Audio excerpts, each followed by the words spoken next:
That's great. We landed on the moon! That movie's been around forever, and that scene is still funny to me. Hey, what's up? It's DeHuff. It's another episode of DeHuff Uncensored. Hope you're having a great day. Got a lot to get to. Make sure you hit that subscribe button wherever you're listening. And remember, today's show is presented to you by the great people over at Jad's Mile High Smoke and, of course, Bet Online. Bet Online is your number one source for the NBA and NHL playoffs this season. Every stat, every matchup, and even live odds while the games are being played. When the games are over, head on over to their online casino and get in on the game of blackjack or poker, or even unwind with one of their over 150 slot games.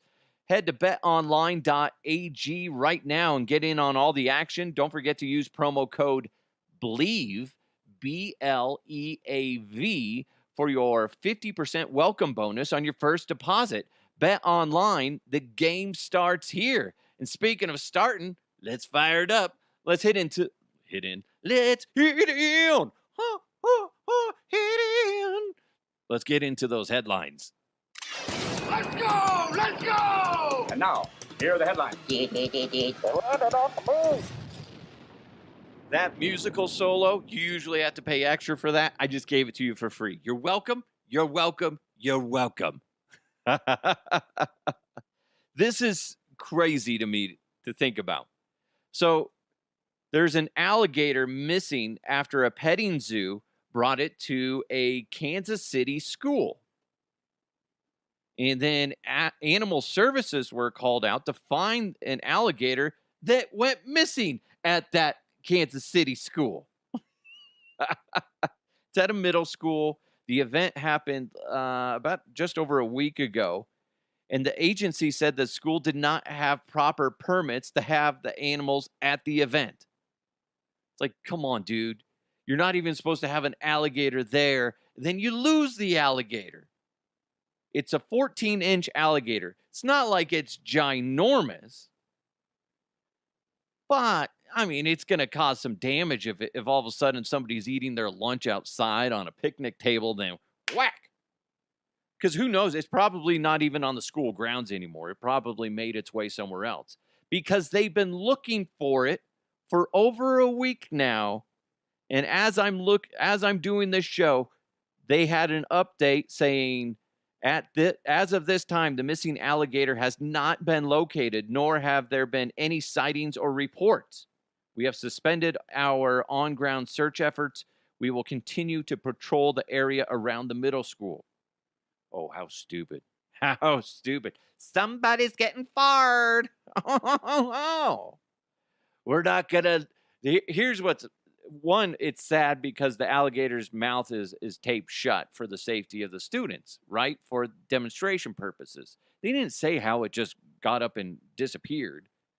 So I'm wondering, somebody must have stolen it if there's been no sightings, or, it just snuck off. If it's out in the wild and its mouth is taped shut, it's not going to last very long unless somehow it's able to work it off. But their jaws to open are very weak.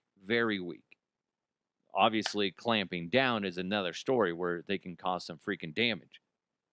But you look at that, it's like you're already doing something that is against the rules and apparently against the law.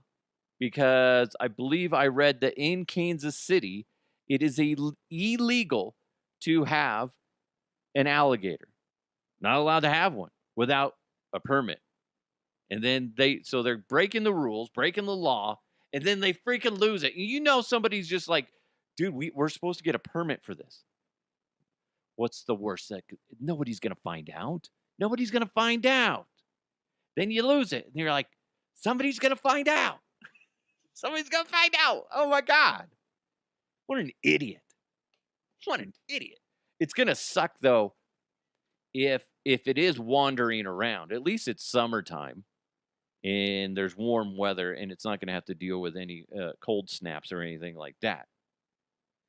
And sadly enough, I mean, there's probably plenty of wildlife around there for it to fulfill its needs if it can get the tape off its mouth. I'm not really concerned that it's loose. maybe I should be. But I don't feel like it probably is a big deal, but I just don't see that. I don't know. But I mean, come on, it's gonna chew on some squirrels and field mice, cats, dogs, those little yapper dogs. Those suckers, hey, they gonna go down quick. Yep, yep, yep, yep. I shouldn't joke about that. That's sad. We have our neighbor has, I want to say, like, is it Pomeranian?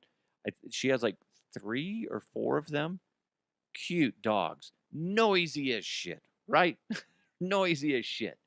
They have to be careful, especially. I want to say it was like in the spring because all these hawks were swarming around our neighborhood looking for things to grab. And I've seen the hawks in our neighbor's front yard in the trees. Those things are gigantic up close. And they got to be careful because those Pomeranians are easy pickings if they're out there. They might make a lot of noise. All that's doing is just going, oh, hey, Hawk, I know you got really good eyesight, but just in case, we're going to make some noise for you, all right? Yap, yap, yap, yap, yap. Come and get us. Dinner's served. So they got to be careful. I joke about it, but it would be sad as hell. There's nothing you can do about it. I'm going to throw a stick at the hawk. Drop it, please, God. Drop it. Ugh, that's scary. It's the same thing like a few years back, just down the street from us, literally down the street, somebody saw a mountain lion. And I'm like, that could be a problem for small kids too. So I guess the moral of the story is be careful. You don't know what's lurking out there. The mystery. This thing could get into some contaminated. I just ruined the joke right there. I was going to say contaminated water like the Ninja Turtles. Next thing you know, you got a kung fu fighting alligator in Kansas City. It's a tale as old as time. Boy, flawless delivery. Man, that'd be my luck. That's, again, why you don't break the rules. Follow the rules, people. Because guess what? When somebody says, we'll be fine, who's going to find out? Stuff like this happens. That's how. That's how people find out. And hopefully nobody's kidnapped it or gator napped it. And then if they did, I mean, hopefully they at least take care of it. And then they don't. But if somebody invites you over to their house and you live in Kansas City and they're like, you ever had, gator? Be like, oh, shit. Think we found it. Think we found it. So this morning, I was listening to, I was flipping the channels, and I got to KOA. I think they're 94.1 on FM and 850 on AM, right? So I'm listening to my buddy Ryan Edwards, who I used to work with.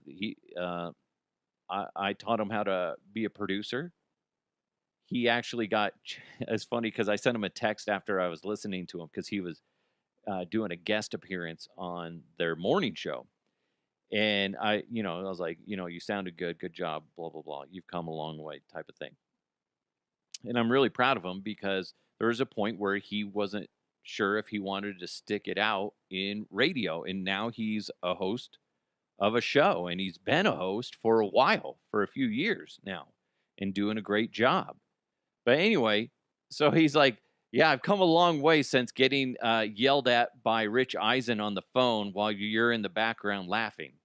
So quick story on that. And it's going to go into my next topic. But real quick, I was showing Ryan the ropes of radio, and I was producing something for our show. We were producing, I don't even remember what show we were working on.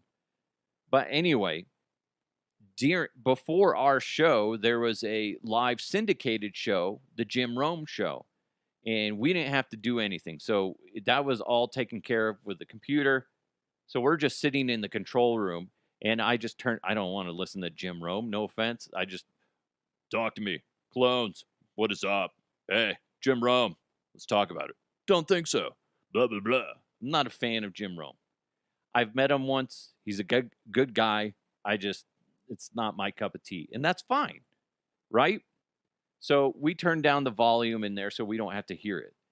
And one of our hosts asked if we could get Rich Eisen on the phone, and I have Rich's number.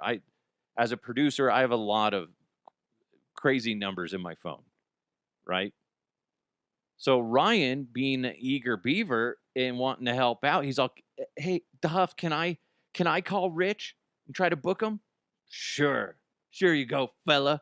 And then I continued working on some audio production. And it was so quiet in the control room, I could hear Rich Eisen.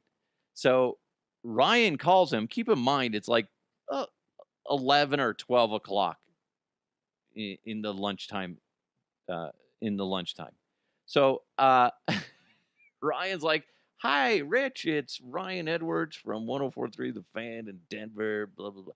And he's trying to do his pitch real quick. And then Rich just rips him a new one. "Where the fuck did you get this phone number? You piece of shit." Listen, I know a lot of people like Rich Eisen.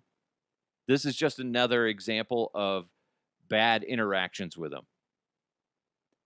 He called Ryan every name in the book and was just a complete ass. Guess where I got the phone number for Rich Eisen?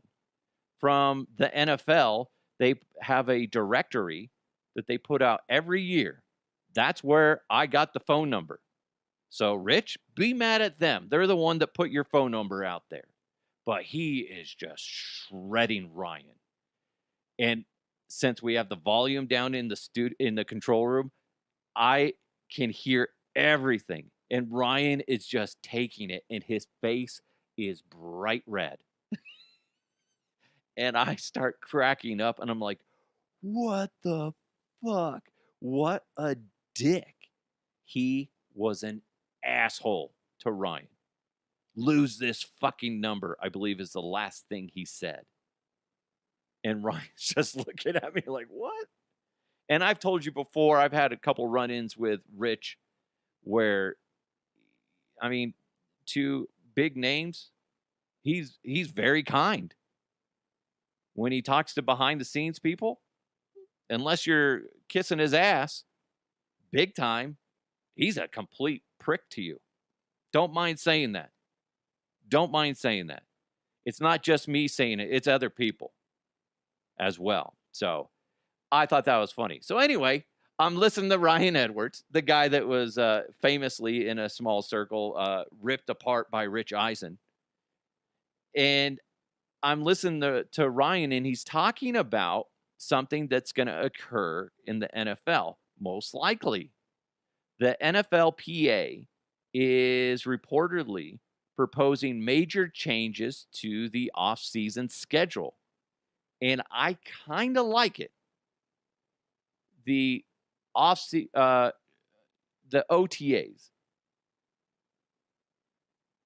is basically where they're just, you got mini camp, you got rookie camp, you got mini camp, you got OTAs, and then you have a break, and then you got training camp. And that break is like a six week break. So what they're proposing is you still have all those programs, you just bunch them together and you don't have that break. Instead, you have more of a break for like the coaches and stuff in May. And there's a lot of pushback from the coaches, but it seems like everything that I'm hearing, talking to Ryan and a few other people, is that the majority of the players like the idea. They're like, well, that'd be nice to not get your, essentially you get your motor running, getting ready for the season, and then you got to take over a month off. Then you come back and get ready for the season again. It's kind of messing with your mind and messing with your body. And the NFLPA is really pushing for this to happen where it's all just connected. Now, that being said, based on reports of what this change will do is still in,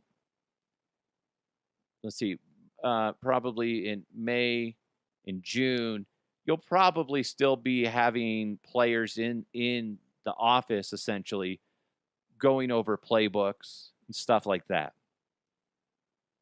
But the actual physical work doesn't actually start until June, like mid to late June, and then rolls through. I like the idea. It makes sense to me. And maybe, I'm not a doctor, maybe this might help with injuries. We'll see. We'll see. I think it's fascinating. I'm also curious what that's going to do to sports talk radio because they live for this. Okay, you got the, NFL's over, the season's over, Super Bowl's over, blah, blah, blah. Okay, you got the NFL draft. Then, like the next month, you got, rookie camp. Then a little bit later, you got mini camp. Then stretched out a little bit further, you got OTAs. Then you got the break. And then by the end of July, training camp starts.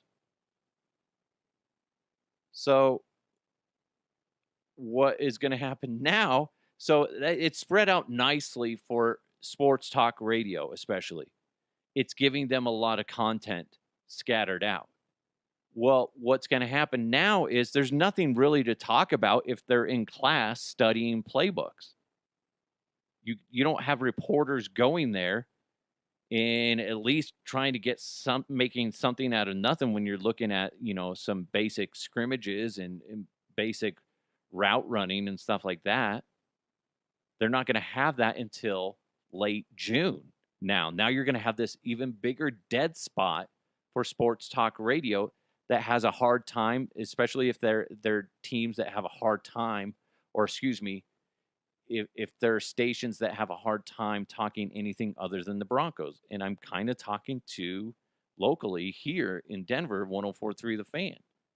So that means they're going to have to really change up their lineup and be able to spread themselves out a little bit more and get more individuals that can talk baseball, which is gross, right? Because you got the Rockies. If the Rockies were good, this wouldn't be that big of a deal. But now it's just like, oh my God, it's going to be very challenging for them. And I feel bad for them. Because you can only talk about, well, even like, okay, the Nuggets and the Avalanche only made it to round 2, right? So now it's like, you can only talk about them and their off-season programs and what their changes need to be for, not very long. You can't talk about it. Same thing with the Broncos.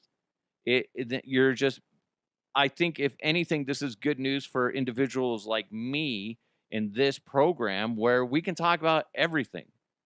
We're not tied to one topic. We can talk about North Korea sending over poop balloons to South Korea. We can talk about that. We'll spend some time on that. Dive into it. Take a deep dive into some feces talk. It's going to be rough for them. So the NFLPA is hoping this happens next season, next offseason. So 2025. Expect things to get very different in how that affects what you listen to. Is going to be very interesting. Just know I'm here for you, okay? Talking about wieners and poop jokes and God knows what else. By the way, did you see the Denver Broncos announced 2 more inductees into their Broncos Ring of Fame? safety Steve Foley and tight end Riley Odoms. Congratulations to those guys. When the hell are they going to put Mark Schlereth in there? Come on. He's my guy. Is it because his name's really long? Just put Stink up there. Everybody will know it's Stink. One of the best nicknames, because I forget that, like, if I'm talking to somebody and I just say Stink this, blah, blah, blah, and they're like, who are you talking about? Who's Stink? What does that mean? I'm like, oh, it's Mark Schlereth. He used to pee himself on the field a lot. That's not where he got his nickname, though. We can talk about that another time. But anyway, I think that congratulations to those guys. I think there's some other individuals that deserve to be in there, probably before them. But we'll see. It's always fun. It's always good to debate that stuff as far as the Ring of Fame. But hey, Jad's Mile High Smoke is the first and only licensed cannabis bar in the state of Colorado. It works like an alcohol bar, but it's for cannabis. It's so brilliant. Got to swing by Jad's Mile High Smoke right now, because you can purchase up to an ounce of flower or 8 grams of concentrate, consume what you like, and take the rest home. They have something for everyone. Like I said, they got a wide selection of flower, pre-rolls, concentrates, and edibles, and they provide everything you need to consume it with.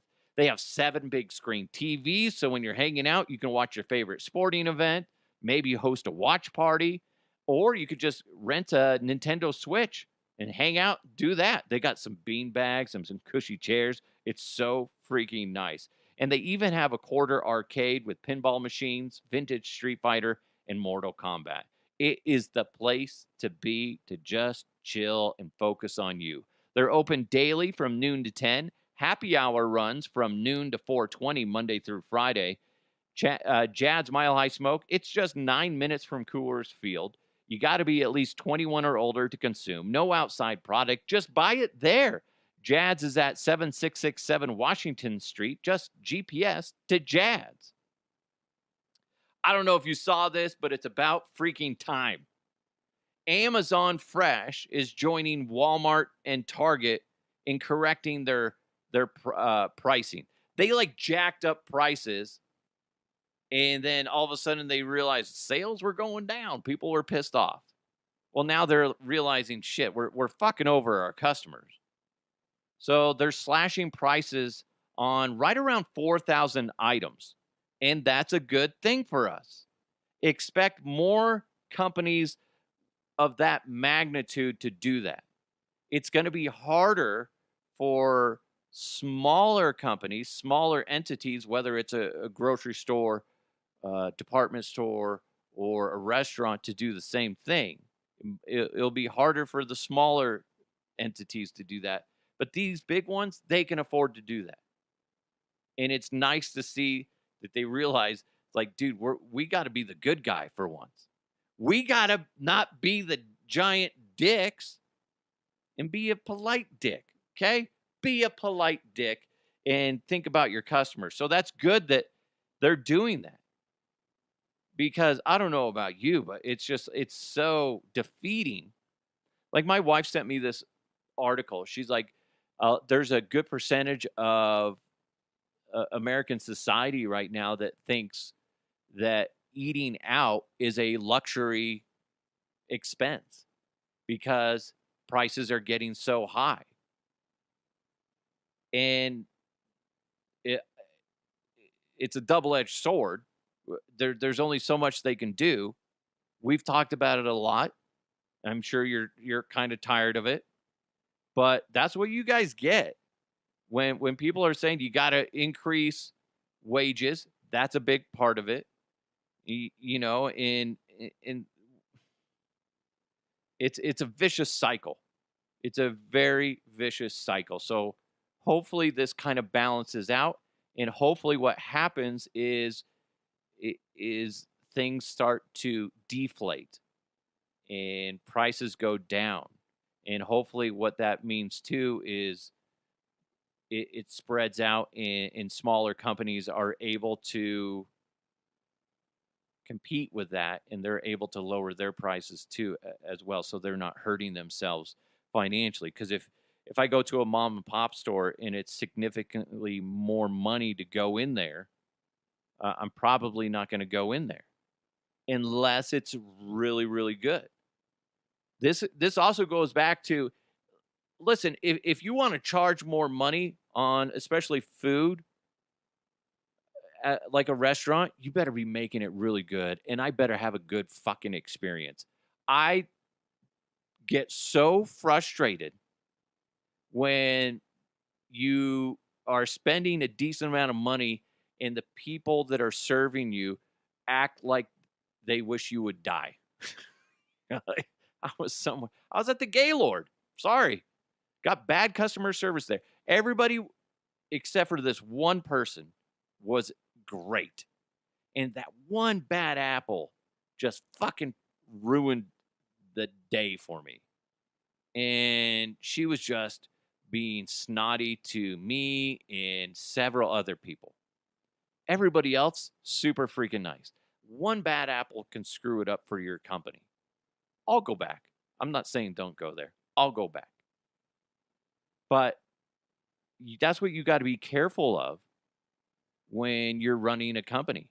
You go in what again, real quick, if your industry is customer service, take a step outside the doors and then walk back into your location and take a look at everything from the customer's perspective. Are your employees greeting people? Are they friendly? Or do they put a smile on your face? What's the smell like? Are there burnt out bulbs? Is there sticky floors? Stuff like that. People, you got to put yourself in the customer's perspective. And that's kind of what Amazon Fresh, Walmart, and Target are doing. They're putting themselves, they're listening to their customers complain about the pricing. And part of that is you lower the prices, people end up spending more. Oddly enough, it's like concessions at a stadium. I always bring up Mercedes-Benz Stadium was one of the first ones to do it. They cut prices on their hot dogs, their beer, everything. They ended up making more money because people were like, shit, beer's only $2 or whatever it was. I'll buy 10 of them. I'll buy 20 hot dogs, please. Normally, I only get 2. But hey, when there's this good of a deal, might as well indulge. When in Rome, am I right? So that's the weird thing is, I think for a lot of these companies, they could, like Walmart, Target, Amazon Fresh, they can cut these prices on things and they can survive. But not everybody's going to be able to. So that's going to be interesting. Now, what's funny is on the other side of the spectrum, Cracker Barrel came out and said they're going to hike their prices after the sales dropped. That's according to their CEO, and he's admitted that the chain is just not as relevant.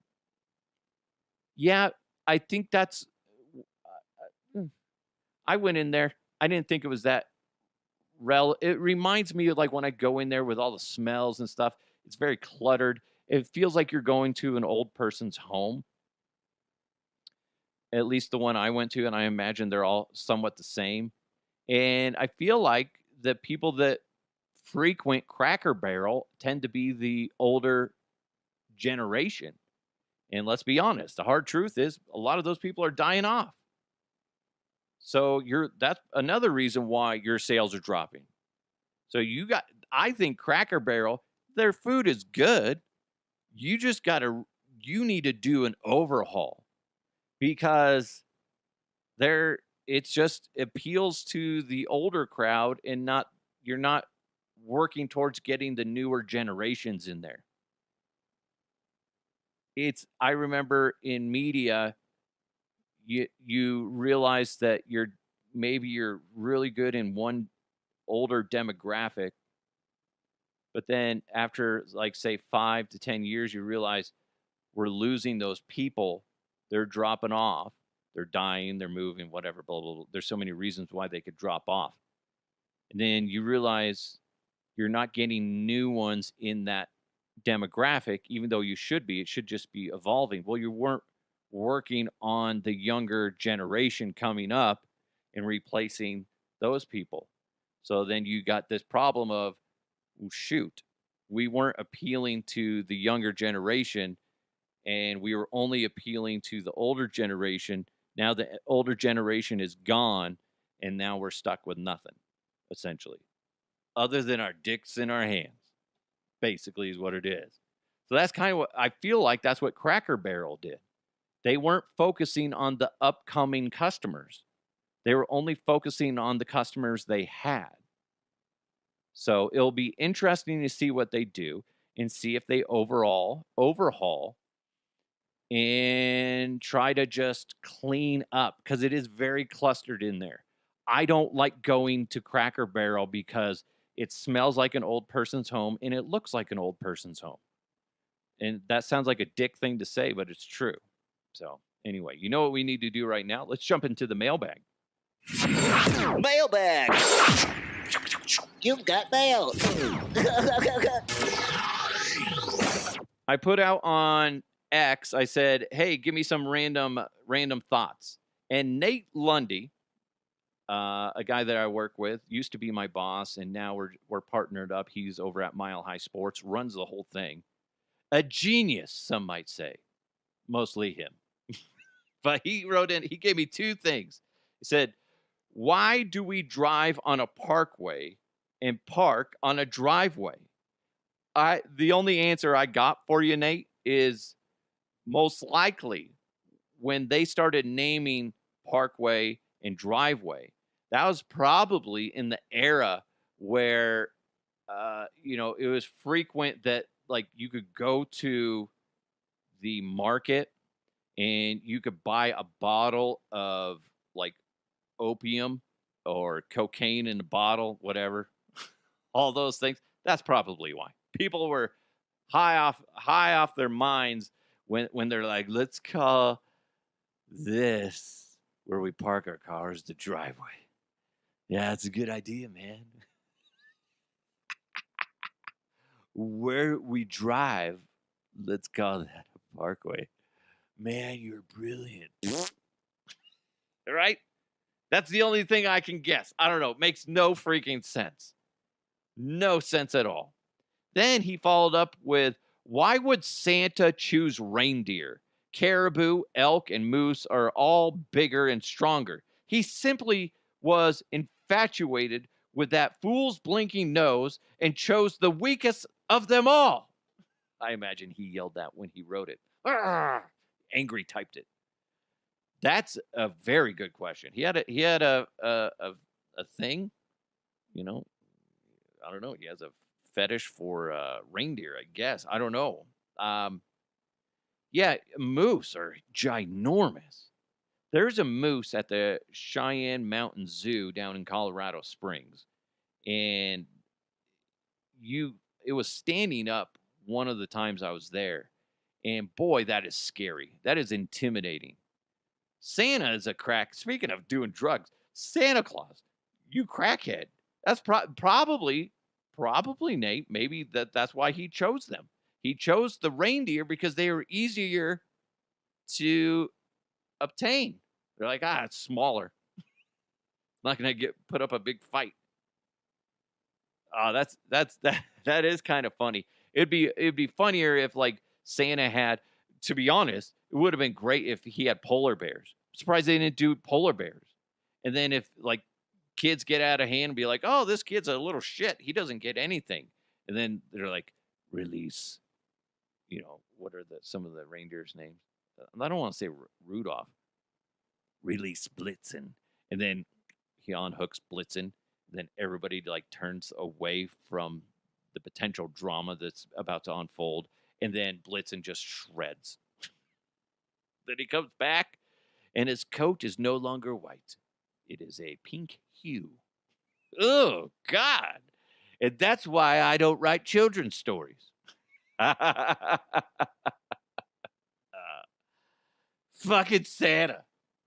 Hey, let's let a creepy old man break into our house and, leave us gifts for our kids. Weirdo. Such a creep. Anyway, thanks for supporting the podcast. I really appreciate it. Thanks for listening. Make sure you hit that subscribe button. Don't forget to share it with your friends. Big thanks to Jad's Mile High Smoke, as well as Bet Online. Go to betonline.ag. It's DeHuff Uncensored. You guys have an amazing day. Let's continue to move forward. I'll talk to you.